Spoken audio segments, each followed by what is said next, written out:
जे आज खर्गे समितीपुढे जवळजवळ 2 तास मी सगळ्या गोष्टी मांडल्या आणि त्याच्यातल्या महत्त्वाच्या म्हणजे पहिल्या 3 गोष्टी ज्या आहेत, पहिलं म्हणजे हे केवळ एक जमिनीचं सेल डीड नव्हतं. या जमिनीचं सेल डीड होण्याआधी, सेल डीड झाल्यावर आणि सेल डीड नंतर ताबा मिळवण्याचा जो प्रयत्न झाला याचा अर्थ हे अतिशय सिरियस होतं. आणि त्याची जी मला मिळालेली स्टेशन डायरी, ह्या सगळ्या गोष्टी मी आधी त्यांना समजावल्या. त्यानंतर मी पार्थ पवारचं आणि अमेडिया एंटरप्राइजेस LLPचं नाव FIR मध्ये का नाही, कारण त्याचे सगळे असणारे कायदे मी अगदी limited liability partnership act, specific relief act, नंतर रजिस्ट्रेशन ॲक्ट, या सगळ्या मुद्द्यांवर जो देणारा आणि घेणारा, इथे शीतल तेजवानी देणारी व्यक्ती आहे, पण घेणारी व्यक्ती ही एक कंपनी आहे. तर त्या कंपनीच्या नावाने हे होणं अपेक्षित होतं, पण झालेलं नाही आहे. तर तात्काळ अमेडिया एंटरप्राइजेस LLPच्या नावावर हे झालं पाहिजे अशी मागणी केली.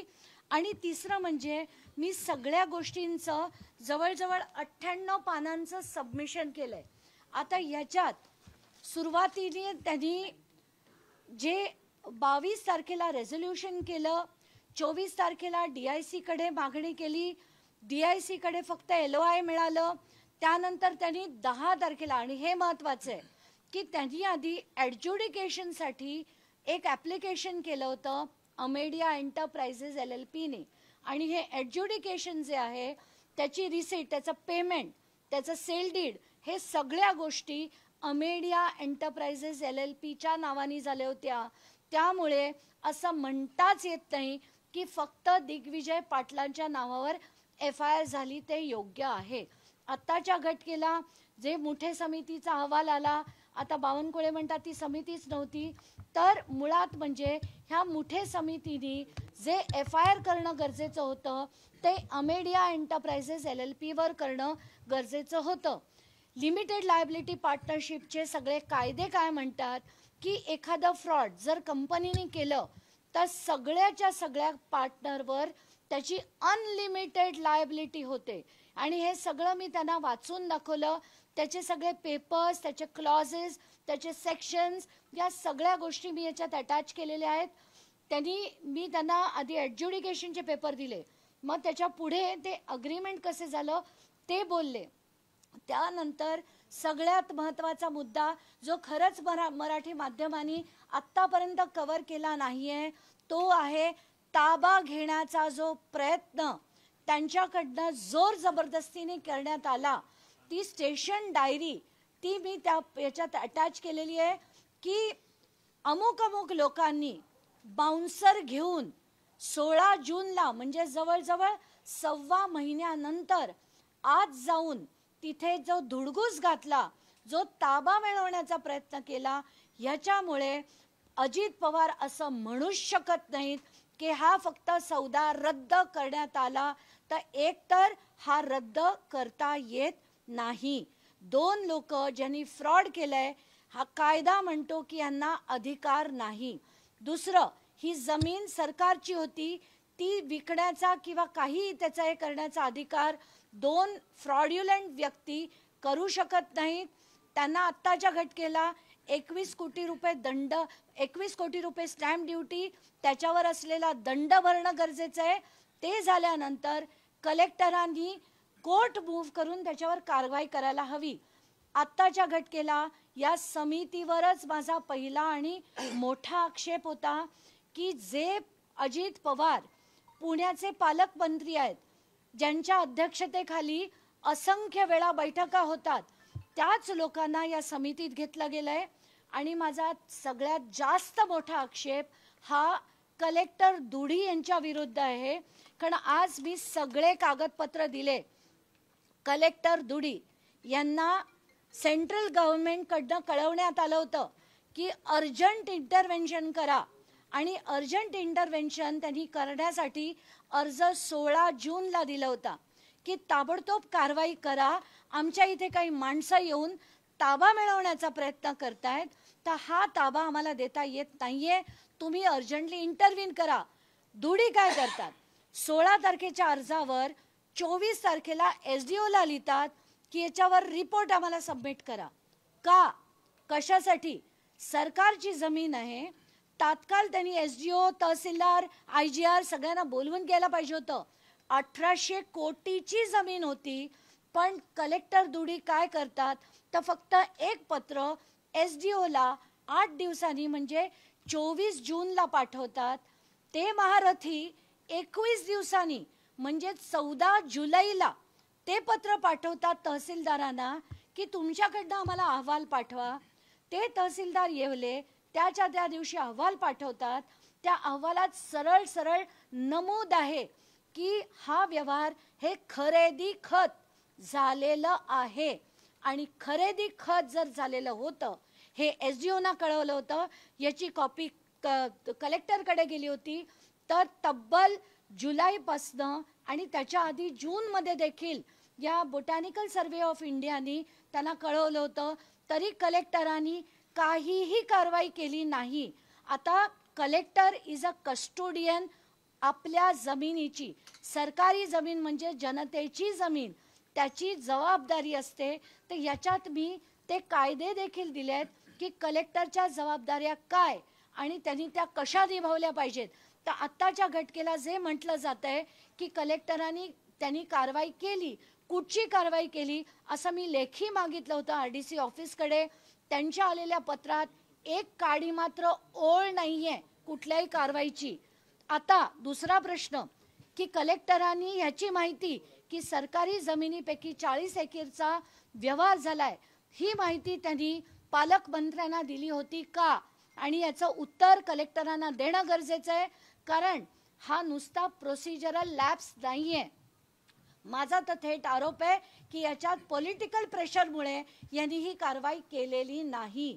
आत्ताच्या घटकेला त्यांनी फक्त चेन ऑफ इव्हेंट करण्याचा प्रयत्न केला. कलेक्टरांनी SDO ला लिहिलं, SDOनी तहसीलदारला लिहिलं, तहसीलदारनी SDO ला लिहिलं आणि विषय संपला. त्याच्यावर कारवाई शून्य. जोपर्यंत हे माध्यमांनी लावून धरलं नाही, हा सगळा व्यवहार बाहेर आला नाही, तोपर्यंत एकही कारवाई या कलेक्टरांनी केली नाही. म्हणून तात्काळ ह्यांना एकतर सस्पेंड करा, SDO ना सस्पेंड करा. त्या तहसीलदारांना तर केलेलंच आहे, पण त्या तहसीलदारांना अटक करा अशी देखील मी मागणी करते. कारण त्यांचं आज बेल ॲप्लिकेशन होतं. 11 तारखेला या येवलेंनी तिथलं कोर्ट मूव्ह केलं. कोर्टाने नोटीस दिली. 13 तारखेला PP-ना हजर राहायला सांगितलं. PP हजर राहिले नाहीत. त्यांच्याकडे कुठल्याही इन्स्ट्रक्शन पोलिसांनी दिल्या नाहीत. म्हणून येवलेंना 1 लाख रुपयाच्या जामिनावर अंतरिम म्हणजे इंटरिम बेल ॲप्लिकेशन त्यांचं मंजूर झालं. आज त्यांचं फायनल ॲप्लिकेशन होणार होतं, पण त्याच्यात काय झालं मला आत्ताच्या घटकेला माहीत नाही. पण येवलेंना जर अटक झाली तर पार्थ पवारांचा रोल, अमेडियाचा रोल, कोण कधी आलं, कोण कधी गेलं, या सगळ्या गोष्टी बाहेर येतील.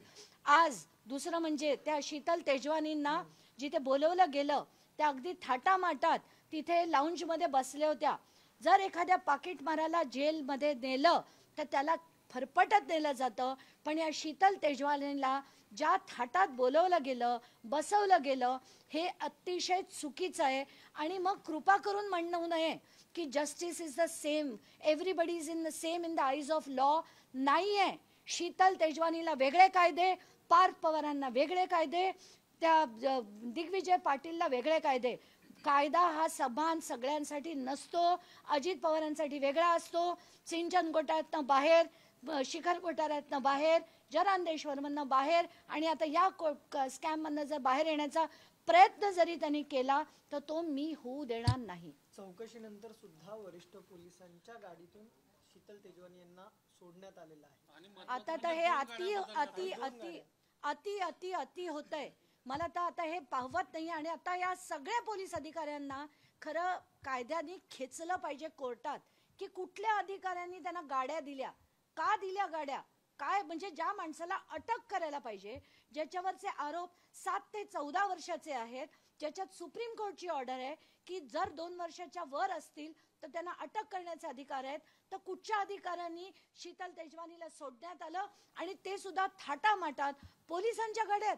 म्हणजे हाईट झाली आता या सगळ्या गोष्टींची. आणि आज जे कागदपत्र काही आलेत की शीतल तेजवानींनी पुन्हा एक कोणी उमेश मोरे नावाच्या व्यक्तीला परत ही जमीन दिली होती, हा काय सगळा व्यवहार आहे आणि कधी हे सगळं उघडपणे बाहेर येणार आहे.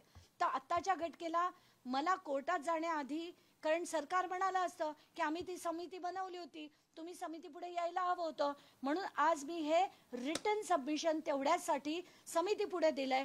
कारण याच्यावर जर कारवाई झाली नाही आणि मी लेखी उत्तर याचं मागितलंय समितीकडनं की याच्यातल्या प्रत्येक मुद्द्यावर मला लेखी उत्तर पाहिजे, आणि हे जर मला दिलं गेलं नाही तर मी कोर्टात या सगळ्या मुद्द्यांवर जाणार आहे. मात्र तुम्हाला कधीपर्यंत हे उत्तर देतील असं देखील सांगितलेलं आहे. मला आता सांगण्यात आलं की 1 महिन्याचा कालावधी या समितीकडे आहे, पण मी त्यांच्याकडनं पहिली ही मागणी केली की जितेंद्र दुडी यांना या समितीतनं बाहेर काढा, सगळे जे अधिकारी पुण्याचे आहेत त्यांना बाहेर काढा, आणि याच्यात प्रवीण दीक्षितांसारखे किंवा मीरा बोरवणकरांसारखे IPS अधिकारी, एक रिटायर्ड जज, अतिशय चांगले रेकॉर्ड असलेले, आणि तिसरं म्हणजे एक रेव्हेन्यूचे कोणी अतिशय चांगले कन्सल्टंट जे रेव्हेन्यू, कारण आज उठतात 21 कोटी, उद्या म्हणतात 42 कोटी, बावनकुळे म्हणतात द्यायचेच नसतात, आम्हाला तर नको आहेत, आम्हाला जमीन परत हवी, मग म्हणतात नाही परत 21 कोटी. म्हणजे तुमच्याकडे चांगले कन्सल्टंट सुद्धा नाही आहेत. तर एक प्रॉपर रेव्हेन्यू डिपार्टमेंट मधले तज्ज्ञ अशा लोकांची कमिटी बनावी, अशी देखील मागणी मी यांच्या पुढे केलेली आहे. पार्थ पवारांचं लोकेशन ट्रॅक करण्यात यावं अशी मागणी आपण केलेली, त्या संदर्भात काही आपण सादर केलंय का? आता समिती समोर हे म्हणणं माझं नक्कीच मांडलंय, आणि त्यांनाही सांगितलंय की माझं हे मागण्याचा मागचा हेतू काय होता ते देखील मी त्यांना सांगितलंय की पार्थ पवार दुपारी 1 ते संध्याकाळी 4:30 16 जूनला कुठे होते याच्यासाठी टावर लोकेशन आता मिळेल की नाही मला माहित नाही, पण CDRच्या त्या कोडवरनं 2.5 किलोमीटरमध्ये जर ते असले तर ते नक्कीच येईल. म्हणून हे तात्काळ CDR जप्त करण्यात यावे अशी माझी मागणी. देश विदेशातील प्रत्येक घडामोडींचे लाईव्ह अपडेट मिळवण्यासाठी आता साम टीव्हीच्या सर्व सोशल मीडिया प्लॅटफॉर्मला लाईक, फॉलो आणि सबस्क्राईब करा. तसंच सर्व नोटिफिकेशनसाठी बेल आयकॉन प्रेस करायला विसरू नका.